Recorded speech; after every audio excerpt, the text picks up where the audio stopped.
Oi, gente! Eu tô aqui para mais um vídeo entre Psis, onde eu recebo aqui no consultório psicólogas que atuam na clínica para a gente bater um papo, conversar sobre como é ocupar esse espaço. E hoje quem vai bater esse papo comigo é a Brenda. Brenda, muito bem-vinda! Obrigada. O que você acha que é importante as pessoas saberem sobre você? Se apresente. Oi, gente. Tô tímida. Eu Tudo sou a bem. Brenda, né? Sou psicóloga clínica, sou gastroterapeuta. Sim. E eu já atuo na clínica com jovens adultos, né? Estou fazendo uma capacitação de atendimento a mulheres, né? Estou caminhando para esse público. Você atende online e presencial, né, Brenda? Isso. Hoje estou mais no online do que no presencial, mas atendo nas duas modalidades, né? Você se formou em 2020, né? Isso. Vamos começar por aí, falar um pouquinho sobre isso, porque foi em plena pandemia. Sim. Como é que foi, Brenda? Assim, como é que... Foi aterrorizante. Eu Bem imaginei. desafiador. Eu tava só terminando o TCC e aí no outro dia eu teria reunião, né, com a Fernanda, foi minha orientadora. E aí fechou tudo, né? Então, Sim. se eu não me engano, no tempo, eu acredito que foi uma das primeiras que conseguiu apresentar o TCC online, né? Hoje tá bem... Sim, hoje é bem comum, É bem né? comum, né? E aí foi todo um processo de como é que vai ser, e aí as orientações, misturado com tudo que a gente estava vivenciando, Sim. né? E aí sair para o campo de trabalho no meio da pandemia também foi tipo, e agora? Sim. Né? Como E é que vai agora? ser? Você já sabia que seria a clínica o seu espaço de trabalho? Quais eram os seus Sim. planos? Fala um pouco. Eu sempre quis a clínica, era uma certeza, mas estava aberta, né, a outras possibilidades. E aí eu iniciei na clínica, no tempo eu fui atender na sala da minha irmã, que é fono, infantil. E aí aos pouquinhos foram chegando pessoas e foi acontecendo, apesar do medo, né? E pouco tempo depois eu fui atuei em 2 locais de reabilitação, né? Mas sempre com a ideia de voltar e ficar somente na clínica. Mas eu achei legal, assim, de você trazer isso, porque acho que tem essa coisa da idealização de começar já com... Sim, tudo pronto, né? Exatamente. De assim, eu sonho com isso aqui, então só vou começar quando for possível fazer isso. Foi difícil para você essa decisão? Não, eu vou começar aqui. Eu acho que foi muito assim, né? A oportunidade que tinha. Sim. E aí foram surgindo pessoas, só que não dava ainda para sublocar. Sim. Ao ponto da parte financeira bater, Sim, né? que isso é E aí super ela, importante, né? Sim. Aí ela ofereceu. Aí eu disse, ótimo. Com certeza. No tempo ela tinha até outras amigas que estavam na mesma clínica. E aí como eu tava lá, né, eu conheci elas e aí elas foram oferecendo, assim. Até eu peguei o CRP em agosto, aí comecei a atender em setembro. De setembro a dezembro eu fiquei nessa, assim, né, ocupando as salas das outras pessoas. Sim. Ah, é por causa dos horários, né? Sim, Tipo, o horário que tinha livre, você E tava como lá. era no começo, era tipo assim, né, alguém marcava uma pessoa no dia, eu ia lá atender só aquela pessoa, não tinha esse remanejamento da agenda, né? Sim. De não, vou só atender tais dias. Tinha muito essa dinâmica de tá, você pode ir tal dia, então eu vou atender tal dia. E bem isso, né? De setembro até dezembro, mais ou menos, que foi quando eu aluguei a sala. Sim. Nossa, mas foi um tempo bem bom. Foi. Não foi? Foi assim. Conta. Tá dando pra pagar o aluguel da sala, vou alugar. Dividir todas as coisas no cartão. Sim. Entendemos. E fui. Perfeitamente. Tava só pra pagar ali os gastos. Naquele início ali também foi aparecendo, acredito que pelo reflexo da pandemia também. Depois da pandemia deu um avanço, né, também nesse cuidado da saúde mental. Sim. Então, foi algo que foi acontecendo, né? Muitas pessoas foram indicando também, né? Pessoas que eu estudei na UFAL, pessoas que eu comecei a atender e já... Até pessoas que de estágios, né, que eu estagiei na defensoria, mandou pessoas assim, ó, tô indicando fulana, vai pra aí. Então foi algo bem natural mesmo, bem orgânico, né? Você falou isso, eu lembrei de uma coisa assim que a Kari falou no bate-papo da gente, que ela falando assim que o melhor marketing possível é justamente esse, né, das pessoas conhecerem o seu trabalho, você fazer um bom trabalho por onde você passar, né, porque as pessoas elas vão reconhecer isso e quando acontecer, conheço uma pessoa, né, e indica. E eu percebo que foi muito nesse movimento mesmo, né? Principalmente no início, né? Realmente pouquíssimas pessoas chegam, de fato, assim, ó, te vi no Instagram. Sim, até pode olhar o Instagram, mas geralmente alguém anteriormente já indicou. Aí a pessoa vai, olha o perfil. Pra ter certeza. Meio que agora tem isso, né? A ideia do cartão de visita. Exato. Mas a maioria realmente chega a partir de outras pessoas. Vamos aproveitar que a gente está falando sobre esse comecinho para falar também do seu minicurso, né? Que acho que foi ano passado, né? Que você abriu essa primeira turma do minicurso, Psicologia Clínica para Iniciantes. Isso, desvendando as práticas. Desvendando as práticas. Clínicas. Eita, que entrevistadora péssima. Mas eu acho que é mais ou menos isso, né? Também isso. Captei a ideia.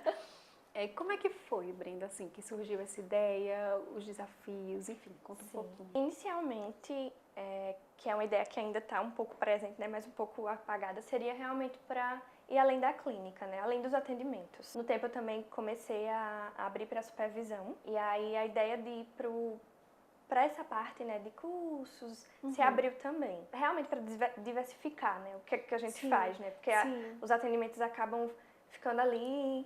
E aí chega um momento que não dá mais, né? Não tem como a gente atender 60 horas por semana. 60 horas por semana não dá, Vamos falar sobre isso daqui a pouco também.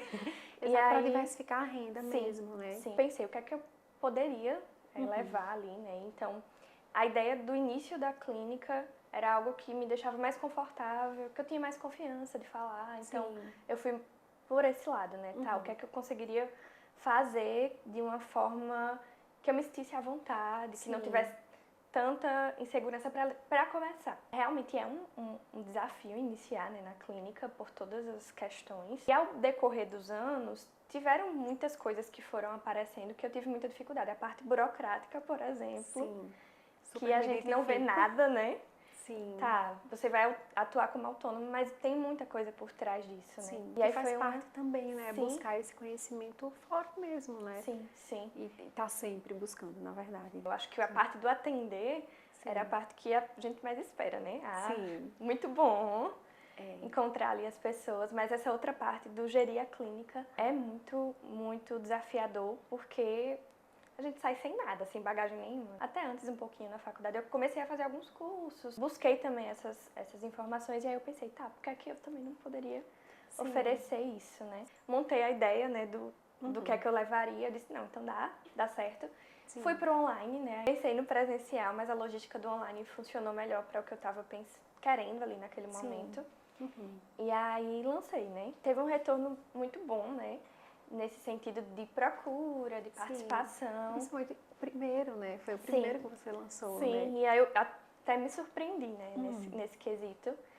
E foi muito bom, né? Foi muito bom. Mas você pretende fazer novas turmas? Me conta, assim. Sim, pretendo. Que bom. Já sabemos, né, gente? Realmente, a ideia seria seguir, depois que eu abrir esse primeiro mini curso, mas coisas foram acontecendo, né? Sim. E aí, acabei não conseguindo continuar, né? Mas hoje estou tentando voltar, que é sempre altos e baixos nesse mundo, fora os atendimentos, né? Conseguir gerir além dos atendimentos, que já é muita coisa, né? Já é muita coisa. Eu também fiz um mini curso, só que o meu, no caso, foi sobre psicologia perinatal, né? Voltado para... Você participou? Lembrei agora. Você gostou, Brenda? Sim, que bom. Muito bom. Mas aí, por que eu tô falando isso? Você falou sobre essa questão, né, de pretender fazer mais, mas assim, tá se organizando para isso e tal. Que foi algo que eu pensei muito também depois que eu fiz o primeiro. Eu amei, saí feliz da vida, assim, satisfeita, é isso, deu certo, tô feliz com como foi. E aí depois vem essa pressão, né, imediata, não sei se você sentiu isso, mas de, ok, quando é que vai ser o próximo? E isso, assim, me tirou um pouco do eixo, porque eu ficava cansada só de pensar que eu tinha que planejar um outro. E aí depois, peraí, quem disse que eu tenho que planejar outro agora? Que eu tenho que já ter definido uma data para o ano que vem, né? Agora eu vou fazer 2 por ano.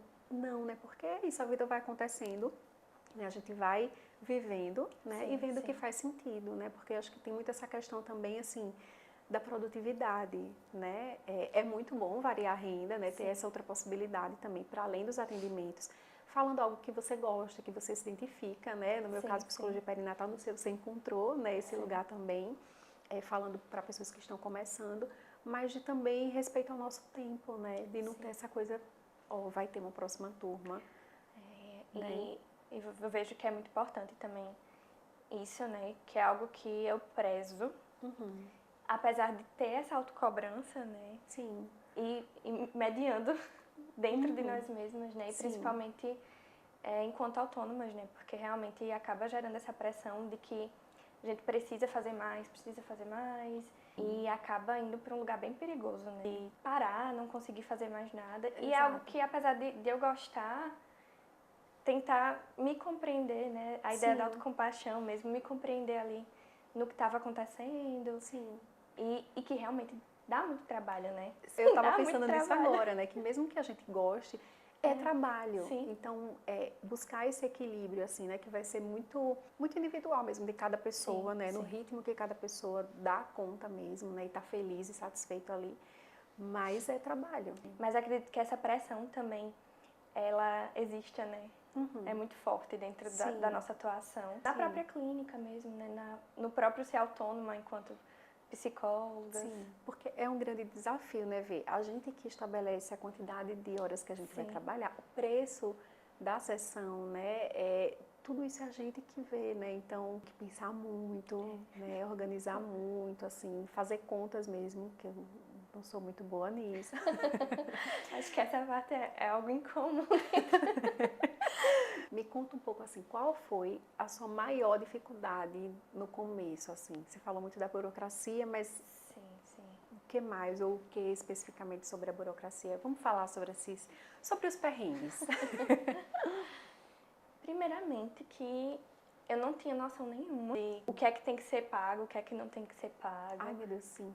A parte mais difícil para eu entender. E é muito pro outro lado, né? Não, a parte do atendimento ótimo. Qualquer dificuldade é algo que eu consigo ali acessar, mas essa outra parte de estou trabalhando como autônoma, o que é que tem que ser pago, porque a gente precisa garantir alguns direitos, né? Sim. Enquanto autônomo mesmo, né? E aí foi entender, chegar até lá, né? Sim. O que é que precisa ser feito, o que é que não precisa ser feito nesse quesito. Ter uma segurança ali, mínima, em relação a esse ponto, porque hoje, atuando só na clínica, né, nós somos o nosso próprio meio de trabalho, né? Então, quando estava em outro local, tinha a possibilidade de, questão de férias, alguma licença nesse sentido. E hoje, se a gente não atua, de certa forma, não recebe, né? Sim. Então, e se a gente não pensa nisso e não planeja, assim, a possibilidade de ter um 13º, de conseguir tirar férias, porque geralmente a gente não tira férias, geralmente é um recesso, né, de 15 dias no máximo, torcendo para todo mundo voltar quando a gente voltar. É sempre essa preocupação, né? Sempre essa preocupação. Exato.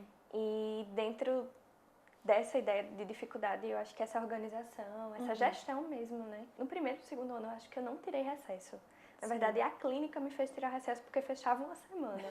Que eu, como assim eu vou tirar recesso? Não vou receber. Sim, então, os boletos, né? Como é que eu vou pagar aqui? E realmente foi nesse quesito de perceber isso e começar a planejar, né? Então, se vai ter o recesso ali, eu tenho que já me planejar com esse recesso, com essas férias. Que a gente vai aprendendo também, né? Porque tem a sazonalidade da clínica, né? Então, meses de férias geralmente coletivas, né? Tipo de crianças, por exemplo. Janeiro, julho, ali finalzinho de dezembro.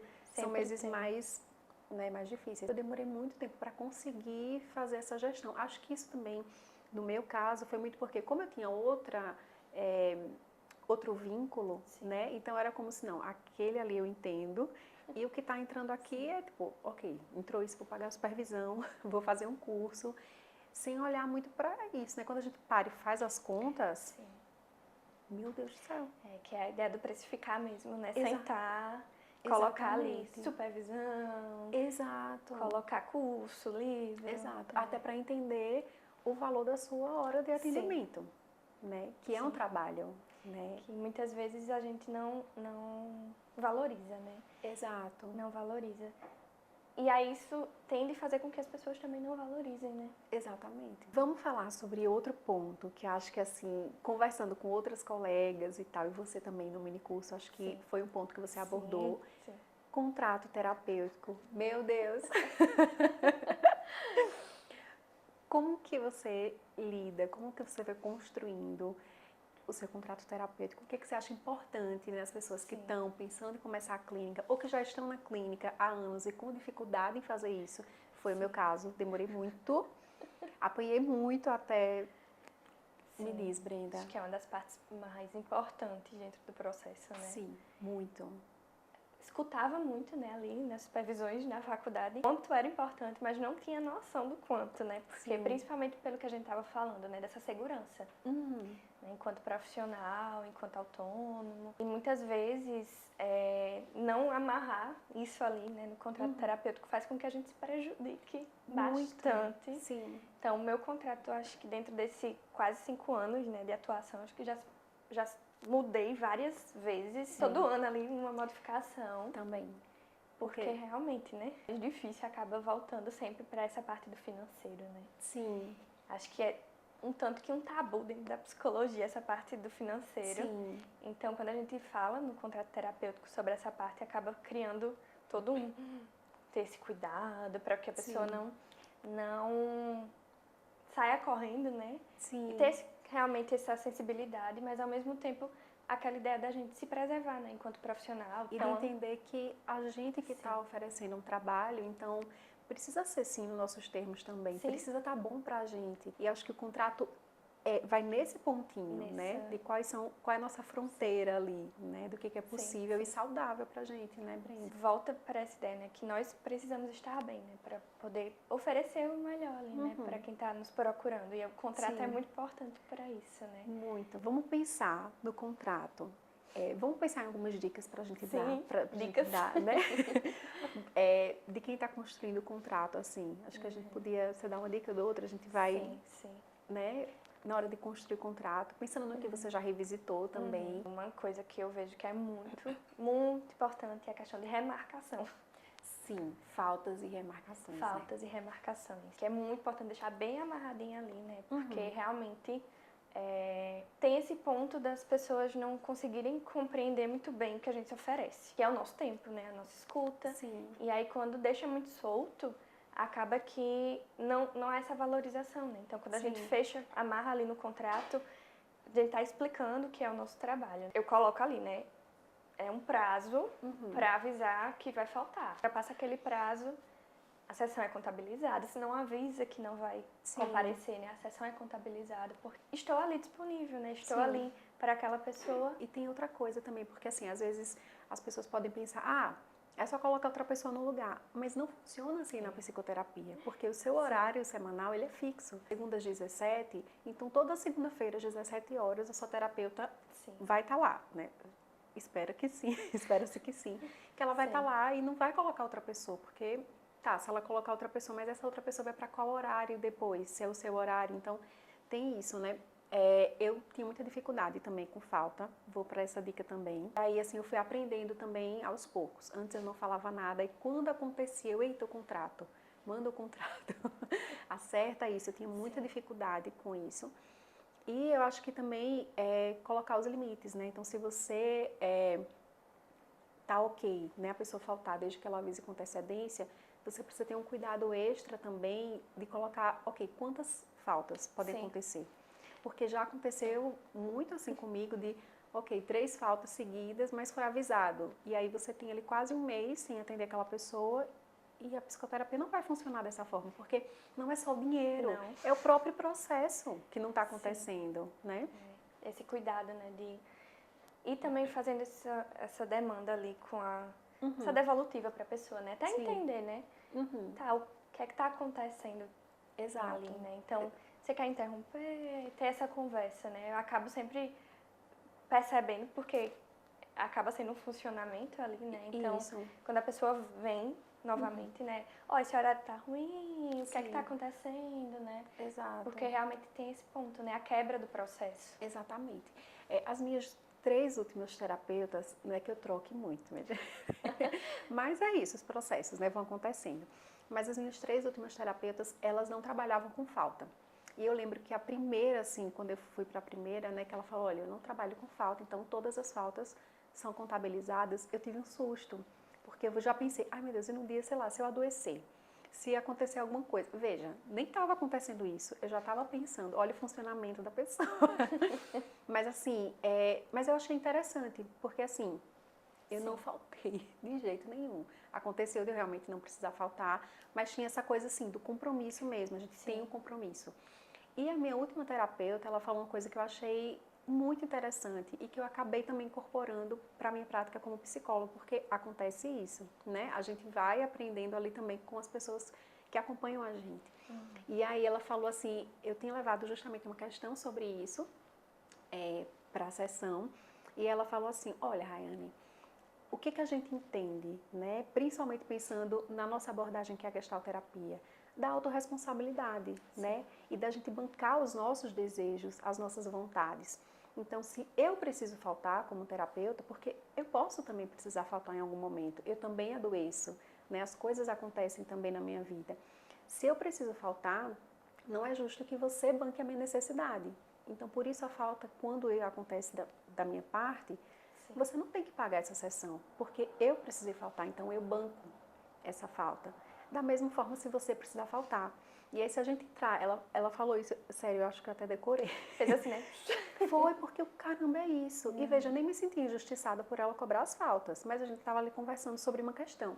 E aí ela disse assim, se a gente entra no mérito de, você precisou faltar porque você adoeceu, então é uma falta justa, não é legal a gente entrar, peraí, o que é uma falta justa ou não? Né? É bancar. Você adoeceu, você não pôde, você banca a sua necessidade, inclusive de faltar.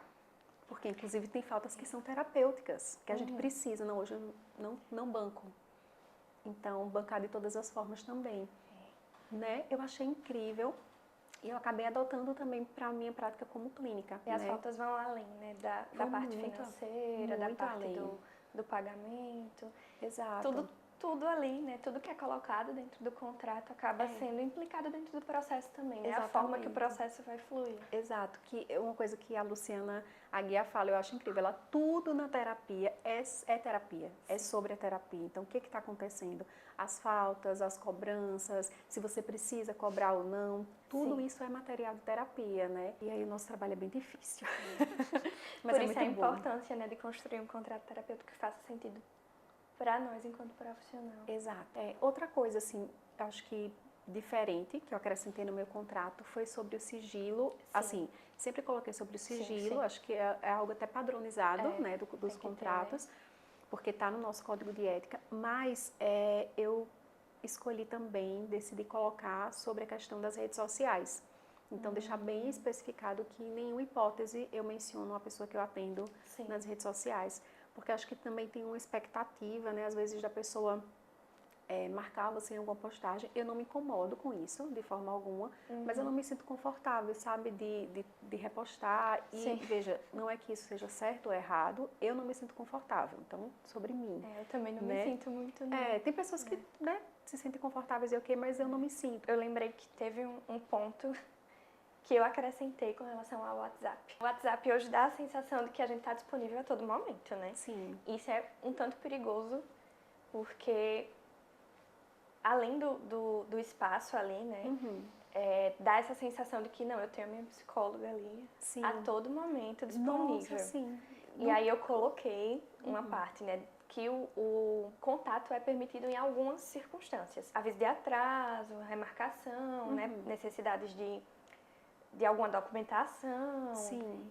E algumas pessoas específicas, porque depende muito da demanda da pessoa, né? Verdade. Em questões de crise. E quando tem essa crise, a gente vai tentar antecipar a sessão, né? Comecei a perceber, né, essa questão de mandar mensagens fora de horário, nesse quesito de estar ali alongando, né? Sim. Que e realmente às vezes transformar em uma sessão, isso. Né? Que não é, né? E realmente eu vejo que não é uma questão exatamente da pessoa, mas de como a gente está vivenciando esse processo, né? De estar sempre disponível ali no WhatsApp. Percebi que era muito importante delimitar isso também. E acho que entra numa coisa também de que parece que a gente tem que estar disponível. Sim. E gera até uma questão, né, ali se a gente não está. Aí você não é boa porque você deveria estar disponível. Sim, sim. Todo mundo deveria estar disponível para mim. Não é assim que a vida acontece. E, inclusive, acho que isso é muito adoecedor, até para a própria relação terapêutica também, né? De você sentir que tem que estar responder. Disponível. Não tem como, né? Porque tem uma coisa que... Eu aqui estou citando todas as filósofas. Mas é porque eu acho importante mencionar mais uma coisa que a Andressa falou, a Andressa Góes, que ela falou assim, eu achei incrível, ela anunciou que a agenda dela está fechada e ela fez um textinho, e ela falando que para ela estar disponível para o cuidado, para ela estar ali inteira, para o trabalho dela ter qualidade, ela precisa muito, muito descansar. E a lógica de estar sempre disponível no WhatsApp é uma lógica contrária a isso, né? De não ter descanso, você tem que estar ali de sobreaviso o tempo inteiro. Sim. Isso não é saudável, né? Até nesse quesito, né, eu comecei a separar, assim, ter um contato profissional e um contato pessoal, porque eu percebia que quando estava tudo junto, eu entrava ali no profissional para falar com pessoas da minha vida pessoal, só que tinha mensagens ali do profissional, né? E aí eu percebi que eu precisei, né, separar para nem abrir aquilo ali quando eu quisesse descansar, né? Porque realmente acaba trazendo uma carga a mais, né? Além de tudo, né, que a gente precisa dar conta, enfim. E outra coisa que me veio agora, que eu fiquei aqui pensando, né, viajando, é que se a pessoa que você acompanha, ela tem essa necessidade de mandar mensagem, de estar em contato, não é como se você estivesse abandonando ela. Essa necessidade, ela é material para terapia. Sim. Né? Um material riquíssimo para terapia. Então, assim, não é como se, olha, não fale comigo e não vamos falar sobre isso. Não, mas trabalhar essa necessidade, né?